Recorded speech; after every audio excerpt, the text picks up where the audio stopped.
یہ کس کی ہے؟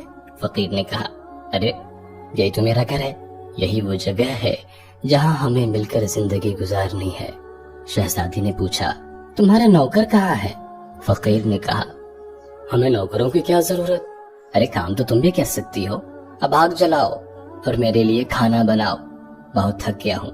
شہزادی کو کھانا پکانا آتا نہیں تھا، اس لیے فقیر نے اس کی مدد کی اور کچھ دیر بعد جیسے تیسے الٹا سیدھا کھانا پکا کر کھا لیا اور دونوں سو گئے۔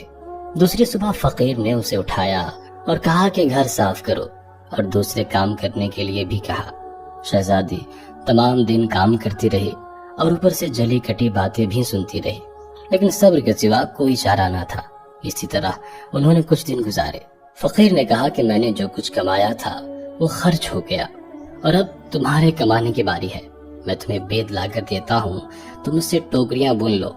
یہ کہہ کر فقیر جنگل میں گیا اور بید کاٹ کر لے آیا۔ شہزادی نے ٹوکریاں بننی شروع کی کہ اس کا ہاتھ زخمی ہو گیا اور خون بہنے لگا، کیونکہ اس نے پہلے کبھی ایسا کام نہیں کیا تھا۔ یہ دیکھ کر اس کے شوہر نے کہا، میرا خیال ہے کہ یہ کام تو تم نہیں کر سکو گی، میں تمہیں کچھ سوت لا کر دیتا ہوں، تم اس سے کپڑا بن لینا۔ مگر وہ یہ بھی نہ کر سکی۔ فقیر نے کہا، تم تو میرے لیے بالکل بیکار ہو، تم کچھ بھی نہیں کر سکتی، تم سے شادی کر کے مجھے بڑا نقصان ہوا ہے۔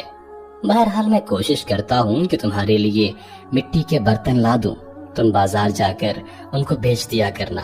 مغرور شہزادی نے اکڑ کر کہا، مگر جب میں بازار میں کھڑی ہوں گی تو میرے ملک کے لوگ مجھے دیکھ کر خوب ہنسیں گے۔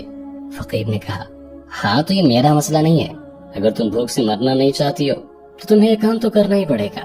مٹی کے برتن کا کام بہت اچھا چل رہا ہے۔ خیر شہزادی کو چاروں ناچار یہ کام کرنا ہی پڑا۔ لوگ جب ایک خوبصورت لڑکی کو بازار میں برتن بیچتے دیکھتے تو اس پر ترس کھا کر کچھ نہ کچھ ضرور خرید لیتے۔ جب یہ برتن بک گئے تو فقیر نے اور برتن لا کر دے دیے۔ ایک وسیع اور بدمزاج سپاہی وہاں سے گزرا، اس نے بازار کے بیچ میں برتن رکھے ہوئے دیکھ کر انہیں لات مار کر توڑ دیا اور کہا کہ آئندہ اس طرح راستہ مت بند کر دینا۔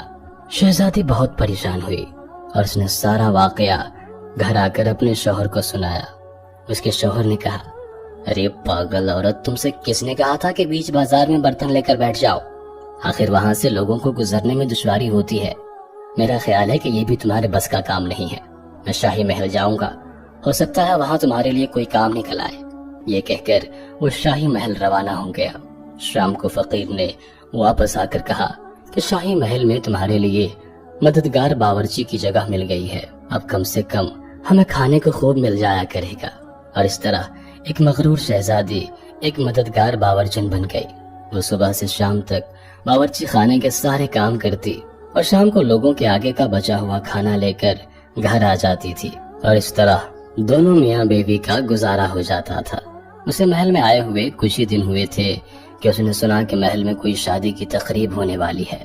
مقررہ دن جب مہمان آنے شروع ہوئے تو وہ باورچی خانے کی کھڑکی سے انہیں دیکھ رہی تھی، نرم اور شوخدار کپڑوں سے مہمانوں کا استقبال کر رہے تھے۔ ہر طرف بڑی شان و شوکت اور دھوم دھام نظر آ رہی تھی، لیکن شہزادی اپنے قسمت پر آنسو بہا رہی تھی اور اپنے غرور و تکبر اور بے وقوفی پر پچھتا رہی تھی۔ کسی دوران کچھ خادمائیں آئی اور انہوں نے اسے بہت ہی مزیدار کھانا دیے۔ اس نے وہ ٹوکری میں رکھ لیے اور گھر کی طرف چل پڑی۔ ابھی وہ محل کے دروازے سے گزر ہی رہی تھی کہ بہت ہی زرق برق لباس پہنے ہوئے ایک شاندار اور خوبصورت شخص نے اس کا راستہ روک لیا۔ شہزادی نے اوپر نگاہیں اٹھا کر دیکھا، یہ تو وہی داڑھی والا بادشاہ ہے جس کا اس نے خوب مذاق اڑایا تھا۔ وہ بادشاہ کے سامنے شرم اور خوف سے کانپنے لگی۔ بادشاہ اسے لے کر حال میں پہنچا۔ اتنے سارے لوگوں کو دیکھ کر اس کا اپنے اوپر قابو نہ رہا اور ٹوکری اس کے ہاتھ سے گر گئی۔ اس سے کھانا نکل کر چاروں طرف پھیل گیا۔ سارے لوگ ہنسنے لگے۔ شہزادی کا یہ حال تھا کہ کسی طرح سے زمین پھٹ جاتی اور وہ اس میں سما جاتی۔ اس نے جھٹکے سے اپنا ہاتھ چھڑا لیا اور بھاگنا چاہتی تھی کہ بادشاہ نے اسے لپک کر دوبارہ پکڑ لیا اور نرمی سے کہا، ڈرو مت، کیا تم نے مجھے نہیں پہچانا؟ میں وہی آوارہ گرد گویا ہوں جو تمہارے ساتھ جھونپڑی میں رہتا تھا، اور میں وہی سپاہی ہوں۔ جس نے تمہارے برتن توڑے تھے، یہ سب کچھ میں نے اس لیے کیا تھا کہ میں تمہیں پسند کرتا تھا اور میں تم سے شادی کرنا چاہتا تھا۔ اب تمہارے غرور کا علاج ہو چکا ہے اور تمہیں اچھا سبق مل گیا ہے۔ اب پچھلی باتوں کو بھول جاؤ اور دیکھو کہ آج ہماری شادی کی تقریب ہو رہی ہے۔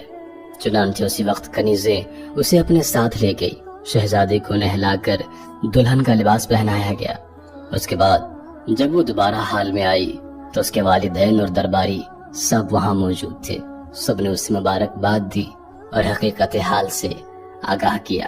اب شہزادی بالکل بدل چکی تھی۔ اس کا غرور، اکڑ اور دوسروں سے نفرت بالکل ختم ہو چکا تھا، کیونکہ اس نے زندہ رہنے کا ڈھنگ سیکھ لیا تھا۔ میں ہوں امن نسا قادری اور یہ تھی مغرور شہزادی کی کہانی۔ ویڈیو پسند آنے کی صورت میں ویڈیو کو لائک کرتے ہوئے دوستوں کے ساتھ بھی لازمی شیئر کیجیے گا۔